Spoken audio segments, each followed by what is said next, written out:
दोस्तों, ये कहानी एक ऐसे लड़के की है जिसको अपनी स्कूल टीचर से प्यार हो जाता है और अपनी टीचर को पाने के लिए वो किस हद तक चला जाता है देखेंगे आज की इस कहानी में। तो कहानी की शुरुआत लाना नाम की एक स्कूल टीचर को दिखाते हुए होती है जो एक मैरिड वुमन थी। उसकी एक बेटी थी जिसका नाम था राशा। लाना जिस स्कूल में पढ़ाती थी वहाँ बेनी नाम का एक हैंडसम लेकिन शरारती हरकतें करने वाला लड़का भी पढ़ता था जो लाना के क्लास में पढ़ाते वक्त सिर्फ उसे ही देखता रहता था, मानो जैसे वो लाना को प्यार करने लगा हो। ये देखकर लाना भी उसकी तरफ अट्रैक्ट हो जाती है। उसे समझ में नहीं आता कि वो बेनी से कैसे डील करे क्योंकि वो उसका सिर्फ एक स्टूडेंट था। कभी कभी तो बेनी लाना के इतना करीब आ जाता था कि लाना को खुद पर कंट्रोल कर पाना बहुत मुश्किल हो जाता था। इसलिए लाना उसके अट्रैक्शन से बचने के लिए कुछ भी करने को तैयार थी। वो जितना हो सकता उतना दूर उससे रहने की कोशिश करती। एक दिन लाना सुबह क्लास में पहुंचकर अपने सभी स्टूडेंट्स को टेस्ट पेपर बांटती है और उनको इंस्ट्रक्शन देने के बाद पेपर लिखने को कहती है। तभी वो नोटिस करती है कि बेनी पेपर में कुछ भी नहीं लिख रहा और उसी की तरफ देखे जा रहा है। लाना उसको इग्नोर करके दूसरी तरफ देखने लग जाती है। क्लास के बाद वो अपनी बेटी राशा को स्कूल से लेने जाती है। राशा उसे हक करके बताती है कि स्कूल बहुत बोरिंग था। इस पर लाना हंसने लगती है। फिर वो राशा को कार में बिठाती है कि तभी उसकी नजर बेनी पर पड़ती है जो अपने डॉग को टहला रहा था। वो थोड़ी देर बेनी को देखने के बाद कार ड्राइव करके चली जाती है। अगले दिन लाना की एक स्टूडेंट जर्मी क्लास में प्रेजेंटेशन देती है। तभी लाना की नजर दो लड़कियों पर पड़ती है जो फोन पर मूवी देखकर हंस रही थी। लाना उन्हें वार्न करते हुए फोन को अपने बैग में रखने को कहती है पर वो लोग नहीं सुनती। तो लाना उनसे उनका फोन मांग लेती है और कहती है कि वो क्लास के बाद उनका फोन लौटाएगी। इस पर वेलरी नाम की लड़की लाना को फोन देते हुए उसे गंदी चुड़ैल कहती है जिसे सुनकर क्लास के बाकी स्टूडेंट्स हंसने लगते हैं। लाना उस लड़की को कहती है कि वो स्कूल अथॉरिटी से उसकी शिकायत करेगी। जब ब्रेक के टाइम लाना चाय पी रही थी तभी अचानक उसकी नजर बेनी पर पड़ती है जो वेलरी को परेशान कर रहा था। बेनी वेलरी के बैग से सारा सामान निकाल कर फेंक देता है। इतना ही नहीं, वो उसकी साइकिल को भी पटक कर खराब कर देता है। इस घटना के बाद लाना स्टाफ रूम में बैठी एक दूसरी टीचर के साथ बेनी के बारे में बात करती है।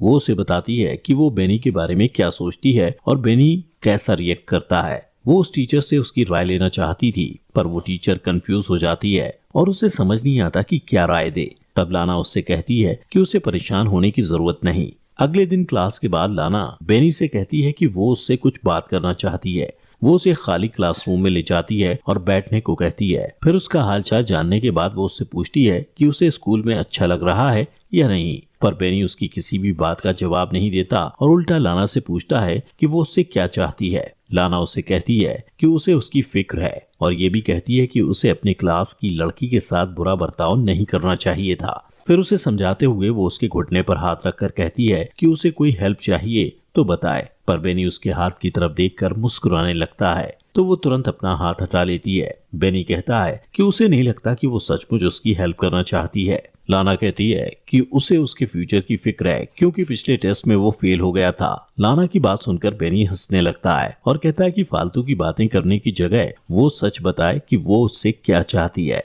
लाना को कोई जवाब नहीं सूझता तो वो मीटिंग का बहाना करके वहां से चली जाती है। लेकिन जाने से पहले बेनी से कहती है कि जो कुछ भी वो कह रही थी वो उस पर गौर करे। अगली सुबह दौड़ने के बाद वो सांस लेने के लिए एक झील के पास रुक जाती है। सीन शिफ्ट होता है और क्लास के बाद वो देखती है कि बेनी का बैग जमीन पर पड़ा था।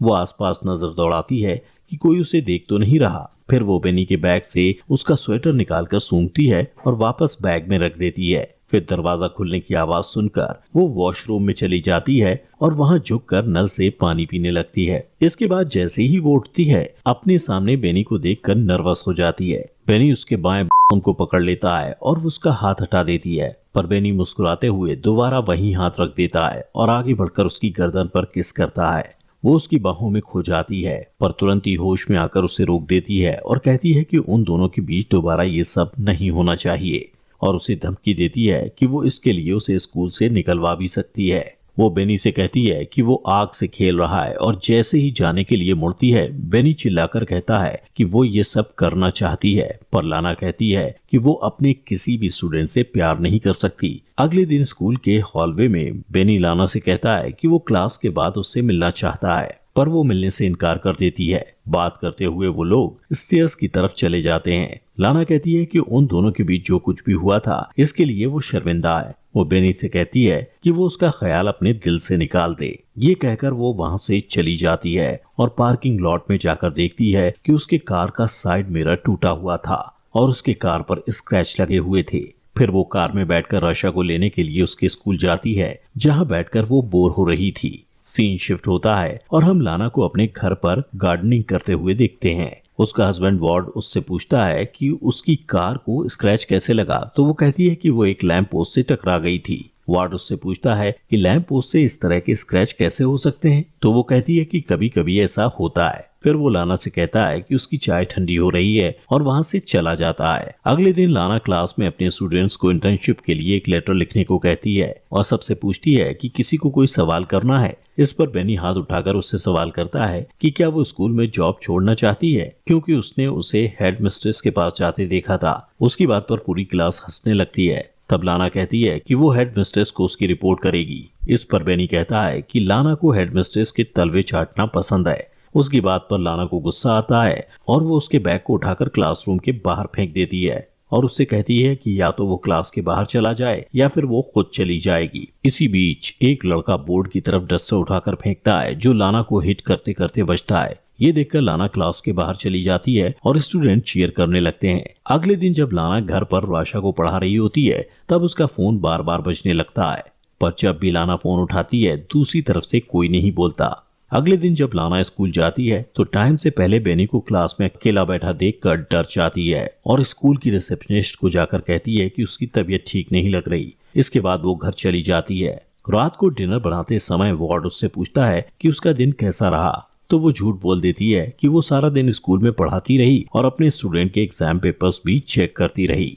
अगले दिन राशा को स्कूल में छोड़ने के बाद वो काम पर नहीं जाती और एक नदी के किनारे रुककर एप्पल खाने लगती है। फिर वो म्यूजियम में चली जाती है और थोड़ी देर तक पेंटिंग्स देखती रहती है। अचानक उसकी नजर बेनी पर पड़ती है। उसे वहां देखकर वो घबरा जाती है और जल्दी जल्दी वहां से निकलने की कोशिश करती है, पर लिफ्ट में उसकी मुलाकात बेनी से हो जाती है। बेनी लाना से कहता है कि वो उसे मिस कर रहा था, इसलिए स्कूल जाना चाहता था। फिर वो उसके बॉसम को छूने के लिए आगे बढ़ता है। लाना भी आउट ऑफ कंट्रोल होकर उसे 2 बार किस करने की कोशिश करती है, पर बेनी उसे रोक देता है और अपनी उंगलियों को उसकी बॉडी पर फिराने लगता है। उस रात लाना को बार बार बुरे सपने आते हैं कि उसकी फैमिली उससे दूर हो गई है और वो घबराकर जाग जाती है। अगले दिन वो चुपके से स्कूल के एडमिनिस्ट्रेटर के ऑफिस में चली जाती है और वहां से एग्जाम पेपर चुरा कर लाती है। और जब सारे स्टूडेंट लंच करने के लिए कैफेटेरिया में चले जाते हैं तो बेनी को फंसाने के लिए वो पेपर्स उसके कोट में रख देती है। अगले दिन लाना ब्रेक रूम में बैठी दूसरी टीचर से बात करते हुए देखती है कि कुछ सिक्योरिटी वाले बेनी को पकड़कर कहीं ले जा रहे थे। दोस्तों, आगे बढ़ने से पहले आपसे गुजारिश है कि अगर आपको हमारी वीडियो पसंद आ रही है तो प्लीज अपने फॉक्स एक्सप्लेनर हिंदी चैनल को सब्सक्राइब कर लीजिए, जिससे आपको ऐसी अमेजिंग वीडियोस मिलती रहें। अब एग्जाम पेपर चुराने के इल्जाम में बेनी को स्कूल से निकाल दिया जाता है। उसके जाने के बाद लाना उसे मिस करने लगती है और उसके साथ बिताए हुए पलों को याद करती है। एक दिन लाना और आशा एक बुक स्टोर में जाते हैं। राशा को अपने फ्रेंड किम को गिफ्ट करने के लिए बुक खरीदना था, पर वहां जाकर राशा कपड़े से बना हुआ एक जानवर लेने की जिद करने लगती है और लाना उसे मना कर देती है। थोड़ी देर में राशा कहीं गायब हो जाती है। लाना उसे ढूंढने लगती है और 45 मिनट तक ढूंढने के बाद जब वो नहीं मिलती तो लाना सिक्योरिटी वालों से सीसीटीवी फुटेज दिखाने को कहती है। सीसीटीवी फुटेज में वो देखती है कि बेनी उन दोनों का पीछा कर रहा था। फिर वो राशा को स्टोर से बाहर निकलते देखकर पैनिक हो जाती है, पर तभी उसे वार्ड का फोन आता है कि राशा उसके साथ घर पर है। ये सुनकर लाना खुश हो जाती है और सिक्योरिटी वालों से माफी मांगकर घर चली जाती है। उस रात जब उसका परिवार सो रहा होता है तो उसे बार बार दरवाजे पर दस्तक सुनाई देती है, जो उसका भ्रम था। वो बाहर जाकर चिल्लाती है तो वो आवाज शांत हो जाती है। फिर वो दरवाजा लॉक करके इमेजिन करती है कि वो बेनी के साथ इंटीमेट हो रही है। सारी रात इसी तरह बीत जाती है और सुबह वार्ड के आ जाने से उसका सपना टूट जाता है। वार्ड और लाना एक दूसरे को हक करते हैं और इसके बाद लाना अपनी कार ड्राइव करते हुए बेनी के घर पहुंचती है। वो थोड़ी दूर पर अपनी कार पार्क करके बेनी का वेट करती है और जब वो अपने स्कूटर में आता हुआ दिखाई देता है तो लाना उसका पीछा करती है। पीछा करते हुए वो एक सुनसान जगह पर पहुंच जाती है और वहां पहुंचकर वो अपने कार की स्पीड बढ़ा देती है और अपनी कार से बेनी के स्कूटर को टक्कर मारकर उसे स्कूटर से गिरा देती है। फिर अपनी कार को पार्क करके थोड़ी देर के बाद वो कार से बाहर निकलती है और इससे पता चलता है कि बेनी से पीछा छुड़ाने के लिए वो किसी भी हद तक जा सकती थी, यहाँ तक कि उसकी जान भी ले सकती थी। और यहीं पर मूवी